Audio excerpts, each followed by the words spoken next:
ত্রয়োদশ সংসদ নির্বাচনে সীমানা জটিলতার কারণে পাবনা ১ ও পাবনা ২ আসনের নির্বাচন আপাতত বন্ধ রাখার সিদ্ধান্ত নিয়েছে নির্বাচন কমিশন। আদালতের আদেশ অনুযায়ী এই সিদ্ধান্ত বলে জানান নির্বাচন কমিশনার আব্দুর রহমান এল মাসুদ।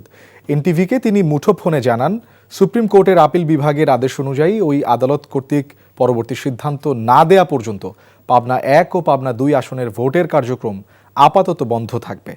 ঘোষিত তফসিল অনুযায়ী ১২ ফেব্রুয়ারি অনুষ্ঠিত হবে ত্রয়োদশ জাতীয় নির্বাচন। একই দিনে জুলাই সনদ বাস্তবায়নে গণভোটও হবে। দেশের ইতিহাসে প্রথমবারের মতো একই দিনে জাতীয় নির্বাচন ও গণভোট অনুষ্ঠিত হতে যাচ্ছে।